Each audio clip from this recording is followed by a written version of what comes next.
Ya, terima kasih Anda masih bergabung bersama kami di Market Review, masih bersama Pak Yongki Sugiarto, Ketua 1 Gaikindo. Pak Yongki, bicara mengenai apa yang tadi sebetulnya menjadi kendala ataupun challenges lah ya untuk kemudian membuat produksi dari mobil listrik sendiri dapat diproduksi secara massal. Sebetulnya di teman-teman industri sudah sangat siap dari teknisnya, dari teknologinya, dan lain sebagainya. Tapi soal harga mobil listriknya ini sendiri untuk market Indonesia nampaknya dengan harga di atas 500 juta nampaknya belum bisa terserap secara maksimal. Ada input-inputkah yang disampaikan kepada pemerintah agar nantinya harga keekonomian dari mobil listrik ini dinilai menarik dan dapat diserap maksimal, Pak Yongki? Ya, jadi seperti kita ketahui, pemerintah kan juga mendorong terus istilahnya yang sekarang banyak dibicarakan, yaitu mengenai industri atau tambahan nikel yang ada di Indonesia ini. Nah, tentunya nikel itu merupakan salah satu bahan baku untuk membuat katakanlah baterai mobil listrik. Karena mobil listrik itu komponen yang paling mahal adalah baterainya. Kurang lebih dari satu mobil listrik itu baterai itu sudah 40-45% dari harga total mobilnya. Nah, kalau itu bisa diproduksi nantinya di Indonesia dengan bahan baku yang ada di Indonesia, nikel tadi, lalu dibuat smelter, lalu nanti kobalt, menuju ke lithium, lalu dibuat di dalam negeri, kemungkinan besar harga baterai tersebut bisa turun, bisa lebih murah. Nah, tentunya kita sudah berpengalaman bahwa kalau pakai komponen lokal itu makin banyak, maka mobil tersebut akan harganya juga bisa lebih murah. Ya kan, itu yang tadi saya katakan bahwa mobil-mobil yang harganya 250 juta ke bawah, itu TKDN-nya sudah mencapai kurang lebih 80%. Bahkan ada yang lebih daripada 80% tingkat kandungan dalam negerinya. Nah, itu sudah bukti nyata. Nah, kalau kita lari kepada tadi, bisa nanti membuat baterainya mobil listrik tersebut, dibuat di dalam negeri, dan lain-lain, ya kita berharap tentunya harga mobilnya secara keseluruhan bisa juga turun daripada yang ada sekarang ini.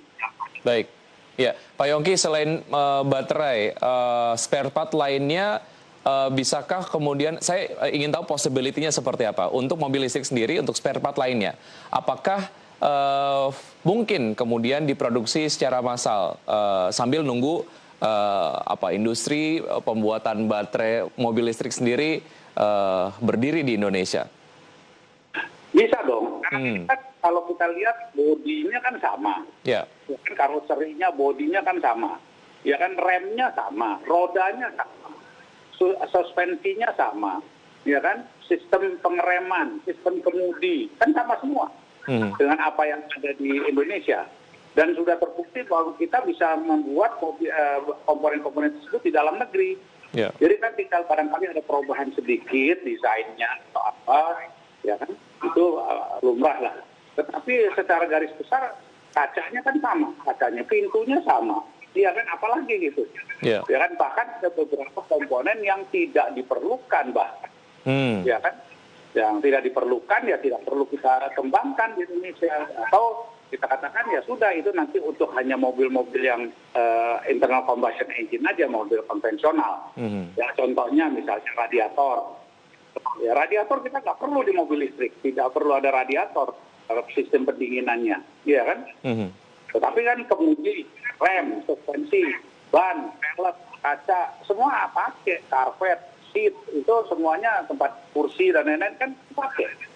Baik. Jadi saya rasa kalau itu akan sejalan dan seiring nanti dengan pengembangan industri mobil listrik tersebut. Baik, Pak Yongki, sebetulnya secara 5 tahunan lah, atau mungkin jangka panjang, sebetulnya sudah ada transisi teman-teman industri otomotif di Indonesia untuk melakukan produksi mobil listrik secara massal. Artinya secara market pun Indonesia cukup potensial, tapi sebagaimana kita tahu Tiongkok juga menjadi satu pasar yang nampaknya serapan mobil listriknya akan sangat maksimal. Apakah dalam waktu 5 tahun ke depan misalnya, atau mungkin 10 tahun ke depan, transisi itu sudah mulai dilakukan, Pak Yongki? Ya, itu kan tergantung daripada pasar. Pasar dalam negeri maupun pasar ekspor. Ya kan, jadi merek masing-masing ini kan sudah ngintip-ngintip lah istilahnya, udah mempelajari, membuat satu studi kelayakan, jenis mobil apa yang kira-kira akan dipasarkan di Indonesia, jenis mobil apa yang akan diproduksi di Indonesia, baik untuk konsumsi dalam negeri maupun untuk ekspor. Ya kan, ini mereka sudah pasti melakukan studi-studi tersebut, ya kan. Jadi biarkan aja ini berjalan seiring dengan yang tadi saya katakan, keinginan pemerintah dan tekad pemerintah ini. Jadi kita sejalan gitu. Maka dari itu kami mengatakan kami Gaikindo support penuh ikut program mobil listrik ini gitu. Ya. Baik. Ya. Nah ini akan menambah jenis mobil yang bisa diproduksi di Indonesia, tidak hanya untuk dalam negeri tetapi juga untuk pasar ekspor. Karena kita kan ingin agar ekspor dari Indonesia ini bisa bertambah.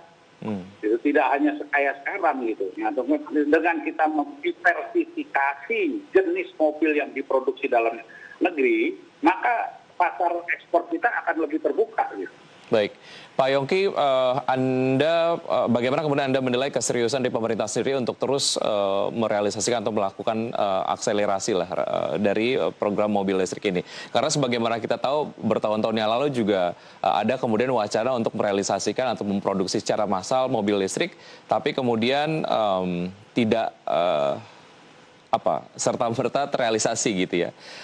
Kalau dilihat dari apa yang kemudian disampaikan oleh Kementerian SDM bahwa akan ada penyediaan infrastruktur mobil listrik di 2025 sendiri, targetnya akan ada 10.000 charging station yang tersebar di seluruh Indonesia. Kali ini Anda melihat keseriusan pemerintah atau tidak, Pak Yongki? Karena kan sebetulnya kalau dari teman-teman industri kepastian itu yang kemudian dipegang gitu. Ya, jadi begini, kalau itu kan tadi dari infrastruktur, karena memang kalau kita mau mengoperasikan mobil listrik ini, syarat utama adalah adanya tadi charging station yang tersebar di mana-mana. Tuh.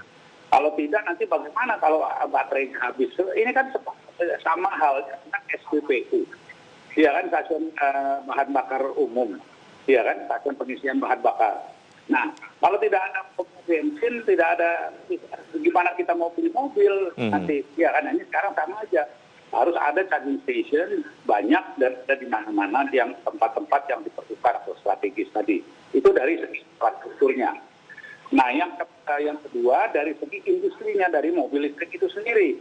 Nah, kalau kami lihat, pemerintah tentunya sangat serius karena dengan menggalakkan tadi, kita mulainya kan dari bahan baku. Ya, dengan nikel yang tadi berlimpah ruah di Indonesia ini, yang sudah jelas nikel itu menjadi bahan baku utama daripada baterai mobil listrik. Nah, itu tersedia juga di Indonesia. Yeah. Nah, ini kan tinggal kita memanfaatkan, ya kan, tentunya kita perlu investor asing yang mau bekerja sama dengan Indonesia, dalam hal ini mungkin BUMN dan lain-lain. Maka dari itu kan sudah sekarang ini terus di dalam pemerintah kita bahwa kita perlu investasi dari luar negeri plus teknologi. Nah, di Indonesia pun nanti dibarengi dengan baik swasta maupun katakanlah BUMN atau BUMD dan lain-lain untuk nanti menciptakan atau memproduksi mobil baterai untuk mobil listrik. Baik. Karena pemerintah tahu tadi yang mengatakan bahwa ini adalah komponen utama daripada sebuah mobil listrik, yaitu baterainya. Baik. Kalau yang tadi kita katakan rem, setir, suspensi dan itu nggak usah diurusin, kita urus sendiri deh. Baik. Atau merek-merek ini bisa urus. Sudah bisa diproduksi begitu ya? Iya, karena kan terbukti kan hari ini kan kita sudah produksi komponen-komponen tersebut. Iya kan? Baik. Hal utama adalah dirinya, baterainya. Baik. Pak Yongki, hal lain yang saya kemudian membayangkan point of view dari teman-teman industri otomotif, ada satu hal yang juga diprioritaskan oleh pemerintah mengenai biodiesel. B30, kemudian juga nanti targetnya B100. Kemudian ini juga nampak diprioritaskan atau dilakukan akselerasi untuk mobil listrik sendiri. Ini cukup dilematis nggak untuk teman-teman industri otomotif untuk melakukan proyeksi industri ke depan? Kita akan lanjutkan usai jeda berikut ini, Pak Yongki. Dan pemirsa, tetap di Market Review saja, kami akan segera kembali.